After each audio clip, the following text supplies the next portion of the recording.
ये रील मैं मीडिया के बंधुओं के लिए बना रही हूँ, क्योंकि मैंने कुछ प्रोटेस्टर्स को जो कि गटर छाप, क्या बोला तूने? गटर छाप। अच्छा, तो फिर ये क्या है? फटाफट खोल के दिखा। गटर छाप। लगता है दीदी अपने गाल का छाप भूल गई है। गाड़ी खराब हो गई है, लग रहा है सर्विसिंग मांग रही है।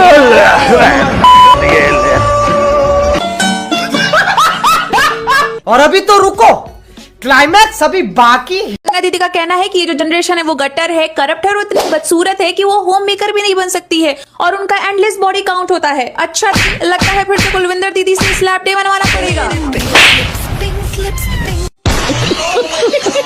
ये किस तरह के स्टूडेंट हैं और किस तरह की अश्लील बातें हैं, किस एंगल से ये लोग स्टूडेंट लगते हैं। हम जानते हैं कि हमारा हिंदुस्तानी समाज कैसा है। अच्छा, उनकी बेटियां ऐसे इतनी गंदी गंदी भाषा में बात कर रही हैं, समाज में उनकी क्या इज्जत रह जाएगी। अभी बताता है भाई, अभी बताता है। अभी तूने गाड़ी में उंगली किया ना, अभी बताता है। क्या आप अपनी बेटी को ऐसा सिखाएंगे? लाइक आजादी अगर भीख में मिले तो क्या वो आजादी हो सकती है? आप खुद बताइए। और जो आजादी मिली है वो 2014 में मिली है। अगर कोई चाय बेचने वाला गुंडा बन जाए तो उससे शहर का माहौल खराब होता है, लेकिन अगर वो मिनिस्टर बन जाए सारा देश अंधेरे में चला जाता है। मोदी जी हमारे कलयुग के राम अवतार हैं।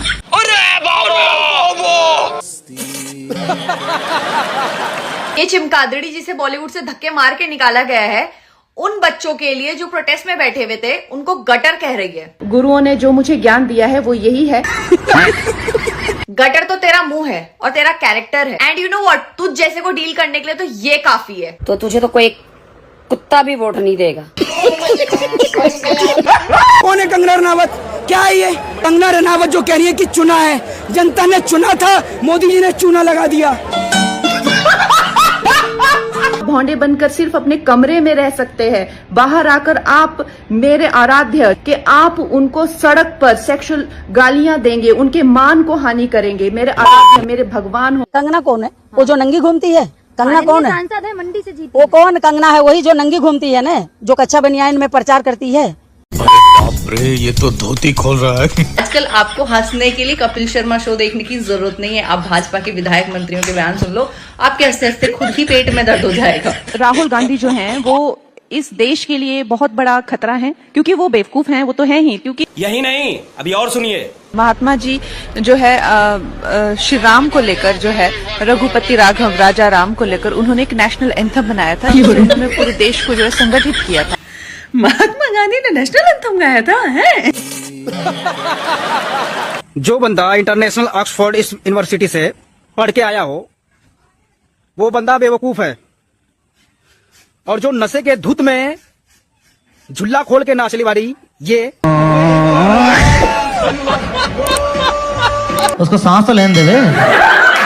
संस्कारों की देवी कंगना माता ने जिंजी के संस्कारों पर सवाल उठा दिया। अब ये कितनी संस्कारी है खुद ब खुद देखते चलिए। कंगना रनौत ये कह रही है कि जिंजी जनरेशन कितनी बेकार जनरेशन है, यहाँ लोग कैसे अश्लील हरकतें करते हैं, इन्हें पैदा कौन कर रहा है, छी मुझे घिन आती है जिंजी जनरेशन से, गटर जनरेशन है जिंजी जनरेशन।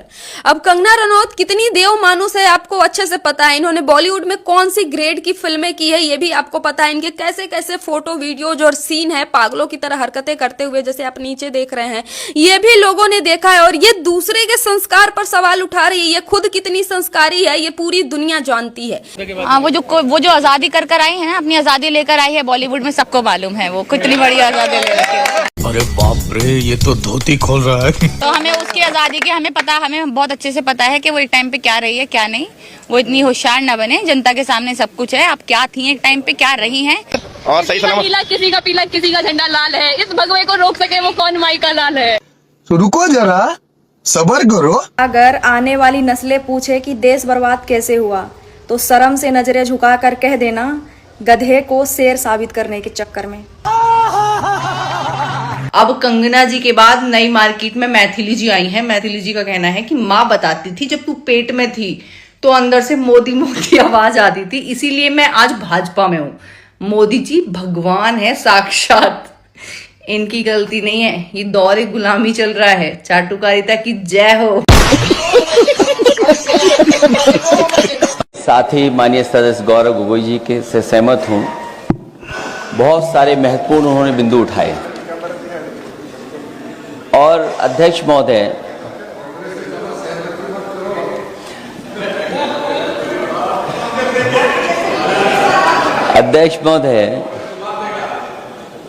मुझसे ज्यादा मेरे रिश्ते शायद हमारे विपक्ष के लोग ज्यादा जान रहे हैं और जितना विपक्ष के लोग नजर रखेंगे मैं समझता हूं उतना रिश्ते और मजबूत हो जाएंगे। अध्यक्ष महोदय, मैं आंदोलन को बहुत दूर से देख रहा था और उस आंदोलन में जो जीत के बाद नारा लगा, एक नारा लगा अध्यक्ष महोदय, सरकार के खिलाफ नारा लगा कि सरकार को ये अहंकार था कि सरकार झुकती नहीं है, लेकिन उन्हीं नई पीढ़ी के लोगों ने ये वो नारा दिया कि झुकाने वाला चाहिए, सरकार भी झुकती है और सरकारों को झुकाना भी नौजवानों को आता है। सरकार झुकी और स्वीकार किया उन्होंने। जो करोड़ों नौजवान जो मांग कर रहे थे कि सबसे पहले जो मंत्री जी हैं वो इस्तीफा दें, और बिंदु दूसरे अलग हैं जो हम लोगों को जानकारी में मिल रहा है। अध्यक्ष महोदय, सरकार हर विषय पे स्वीकार किया है, लेकिन पता नहीं अध्यक्ष महोदय ये बात समझ में नहीं आ रही है कि सदन में उन आश्वासनों को क्यों नहीं रख रही है सरकार, जो सहमति बनी है। और उसके बाद अध्यक्ष महोदय, हम लोगों ने देखा कि जब मंत्री जी लौटे हैं, मंत्री नहीं रहे, उसके बाद सदन के बाहर उनका स्वागत किया गया। अध्यक्ष महोदय, जो स्वागत हुआ उसके लिए हमें कोई शिकायत नहीं है, लेकिन माननीय सदस्यों को कितनी बड़ी राहत मिली होगी, कितने बड़े संकट से बचाया उन्होंने। एक प्रधान जी को हटा करके प्रधानमंत्री बचा लिया आपने। और ऐसा अध्यक्ष महोदय आंदोलन किसी ने नहीं देखा, जिस आंदोलन में नई पीढ़ी के लोग, कम उम्र के लोग निकल करके आ गए और जो नारे दिए गए। ये सरकार पिछले कई वर्षों से नकारात्मक प्रचार पर टिकी हुई थी, नकारात्मक राजनीति करती थी और न जाने कितने हजार करोड़ रुपए खर्च किए होंगे सरकार ने नकारात्मक राजनीति के लिए। लेकिन नई पीढ़ी को मैं बधाई देना चाहता हूं, उनके मनोबल को और उनकी एकता को, और जिस तरीके से उन्होंने प्रचार किया, अंततः सरकार को झुकना पड़ गया। भाजपा वचन नहीं देती, जुमला देती है। तो मुझे उम्मीद है कि सभी युवा नौजवानों का जो मांग की है उन्होंने, उन सभी मांगों को सरकार स्वीकार करेगी। और सरकार ये भी स्वीकार कर लिया होगा कि कोई दल मजाक में बना तो कितनी बड़ा दल बन गया। जो कोई चीज मजाक से शुरू हुई वो कितना सीरियस हो गई, और इतना सीरियस हुई कि हमारी सरकार लोकतांत्रिक हो गई कि जो उनको धरने पे बैठने दिया। सरकार लोकतांत्रिक थी कि उन्हें धरने पर बैठने दिया। हमने वो भी समय देखा है कि जहां पर धरने पर नहीं बैठने दिया, वर्षों वर्ष लोग बैठे रहे धरने पर, उनकी सुनी नहीं गई। इसी दिल्ली को घेरा था किसानों ने, और सरकार को लगा कि चुनाव आ गया तो सरकार ने तीनों काले कानून वापस ले लिए। जब सरकार घबरा जाती है, डर जाती है, तो सरकार स्वीकार कर लेती है। इसीलिए वो नारा मुझे अक्सर याद आता है कि झुकाने वाला चाहिए, सरकार भी झुकती है।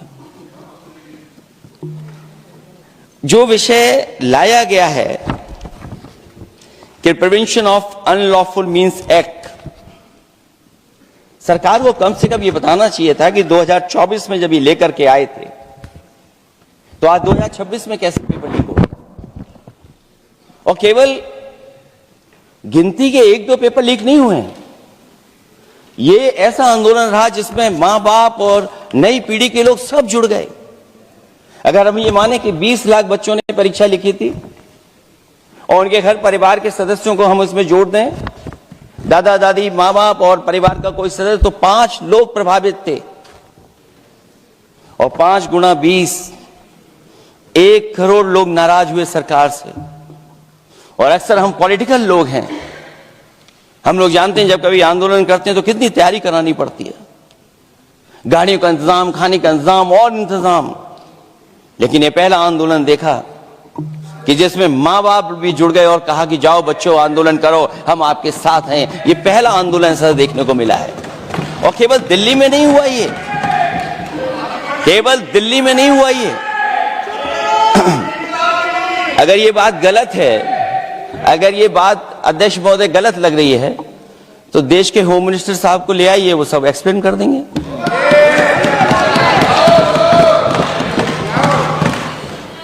पहला आंदोलन जिसमें माँ बाप ने साथ दिया, क्योंकि परीक्षा से कितना दुखी हैं लोग। ये जो परीक्षाएं लीक हुई हैं, कई महीनों पहले ये किताब बना दी थी। और अध्यक्ष महोदय, जो लोग चढ़ावा चोरी नहीं बचा पाए, वो पेपर लीक कैसे बचा पाएंगे?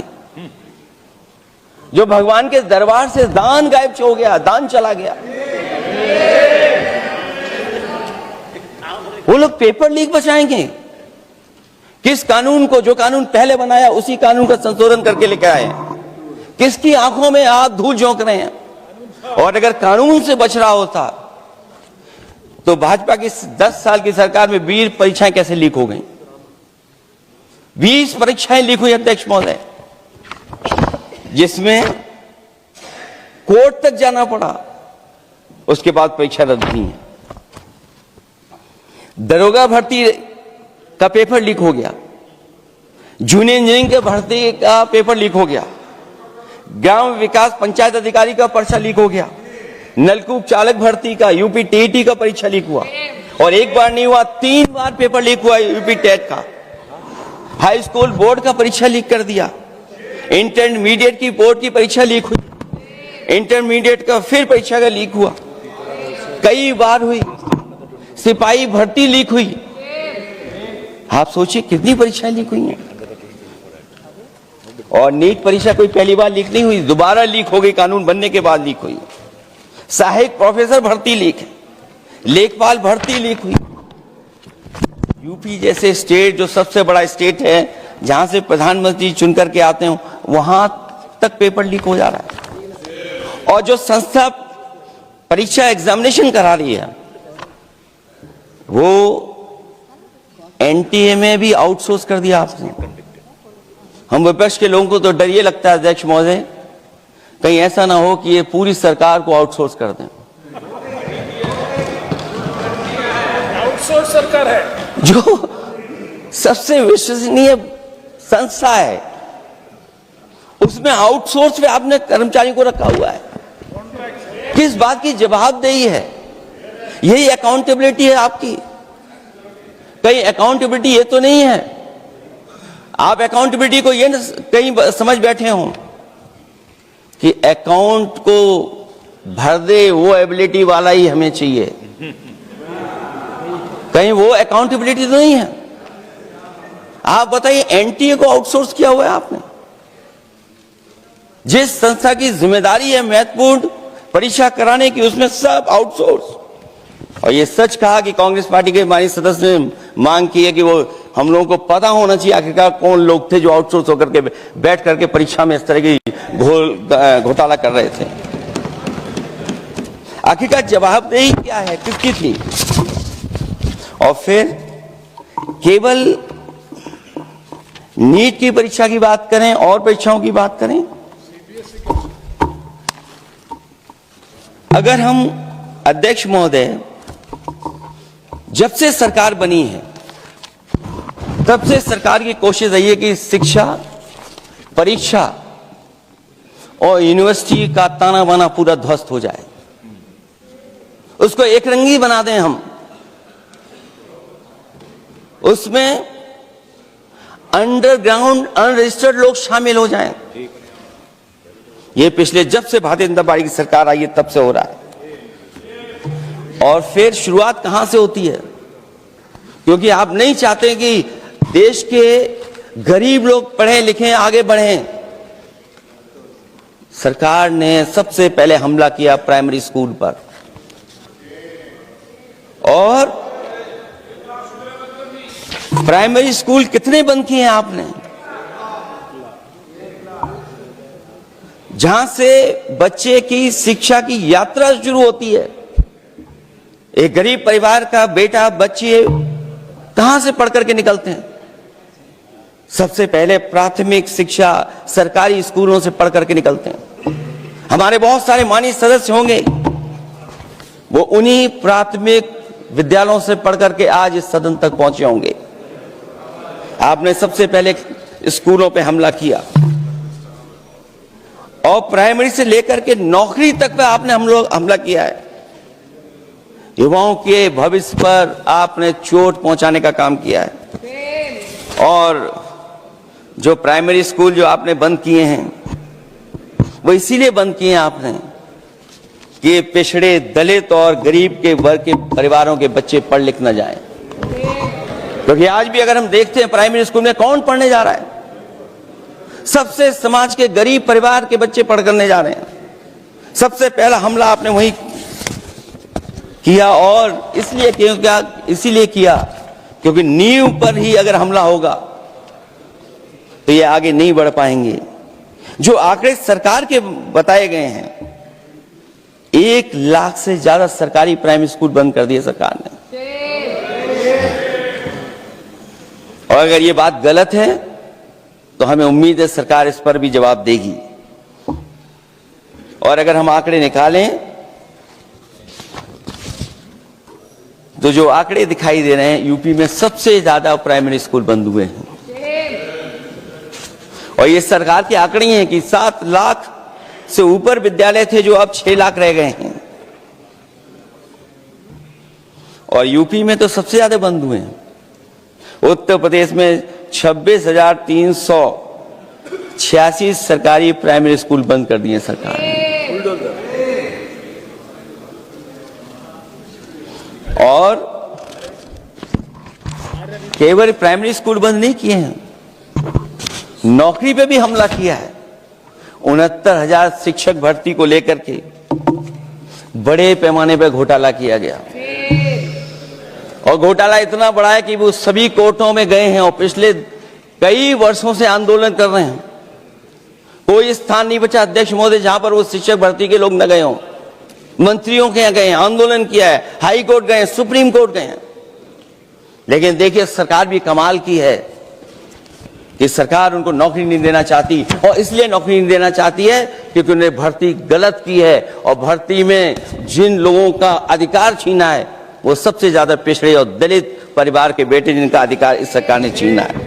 और ये अगर बात नहीं ठीक है तो हमें उम्मीद है कि सरकार इसका भी जवाब देगी। माध्यमिक स्कूलों को भी बंद किया जा रहा है और बड़े पैमाने पे स्कूल बंद हुए हैं। और जो बोर्ड की परीक्षाएं लीक हुई हैं, पूरे देश में बड़े पैमाने पर बोर्ड परीक्षाओं के पेपर लीक किए गए हैं। अध्यक्ष महोदय, हम जानना चाहते हैं कि आखिरकार 10वीं और 12वीं के पेपर लीक क्यों हो रहे हैं? 10वीं और 12वीं के पेपर लीक क्यों हो रहे हैं? इसके लिए अगर कोई सरकार के पास जवाब हो तो बताएं।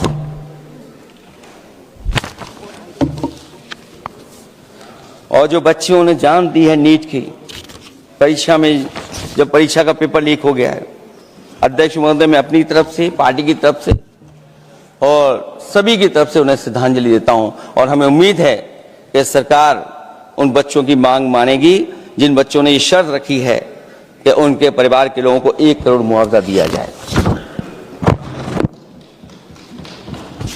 जब उच्च शिक्षा में जिस तरीके से भर्ती हो रही है, अध्यक्ष महोदय, जो उच्च शिक्षा की भर्ती है उसमें जो अपॉइंटमेंट हो रहे हैं उनके बारे में तो क्या चर्चा करें। कि जब संस्था पे सबसे ऊपर बैठा व्यक्ति ही अन्याय करेगा तो पूरी संस्था में अन्याय होगा।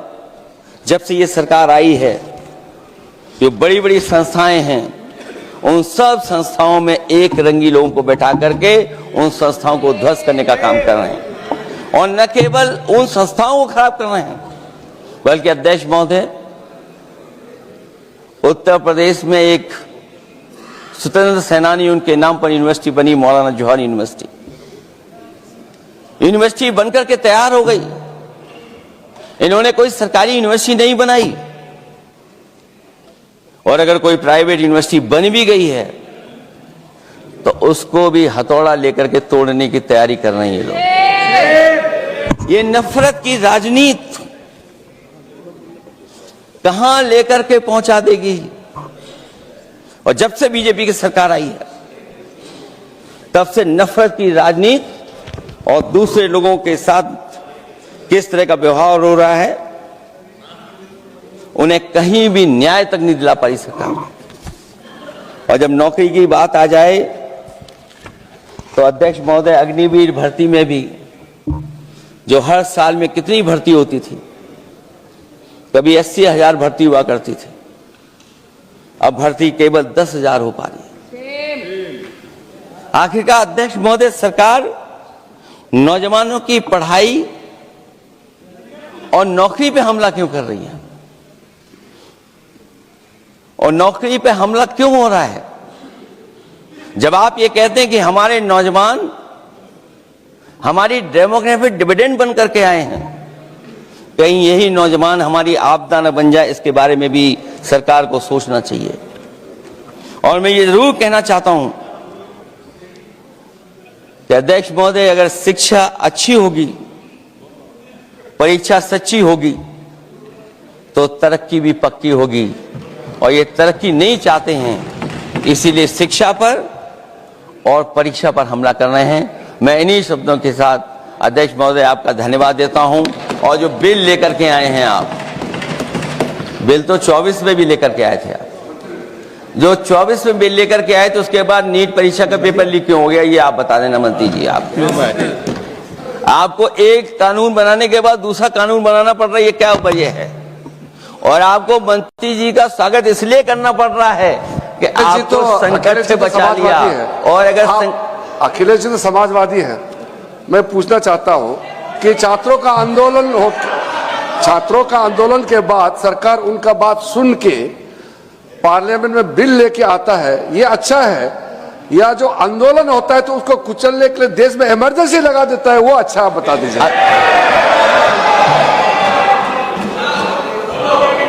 अध्यक्ष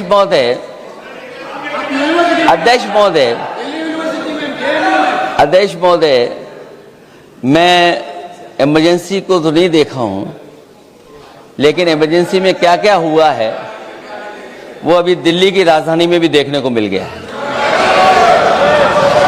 आंसू के गैस के गोले और लकड़ी में लगा हुआ कुछ कील का और कांटे की चीजें, उस समय करंट नहीं लगाया जाता था, इस बार करंट लगाया गया। तो ये इमरजेंसी के बराबर ही हुआ है हमला, कम नहीं है। इमरजेंसी से कम अन्याय नहीं कर रहे हैं आप लोग। और याद करिए अध्यक्ष महोदय, अगर इमरजेंसी इन्हें याद आ गई है, अगर इमरजेंसी अध्यक्ष महोदय इन्हें याद आ गई है, तो इमरजेंसी के बाद भी परिवर्तन हुआ था, और हमें भरोसा है कि इसके बाद भी परिवर्तन होगा। और अध्यक्ष महोदय, मैं आखिरी में कहना चाहता हूं,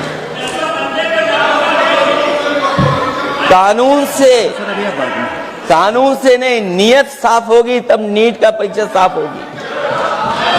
सवाल कानून का नहीं है, आपकी नियत साफ नहीं है। और जिस समय आपकी नियत साफ होगी तो परीक्षा भी साफ हो जाएगी। और हमारे साथी जो कुछ और बातें उठा रहे हैं, आज मौका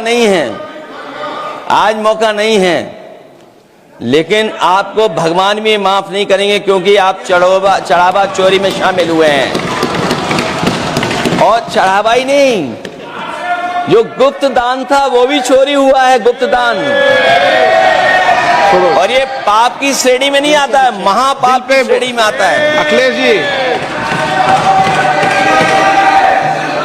अखिलेश जी बिल पे। और अध्यक्ष महोदय, आखिरी में मैं इतना ही कहना चाहता हूं, शिक्षा की रक्षा के लिए जो आंदोलन हुआ है वो हमेशा आंदोलन जीतेंगे। बहुत बहुत धन्यवाद, बहुत बहुत आभार प्रकट करता हूं आपका।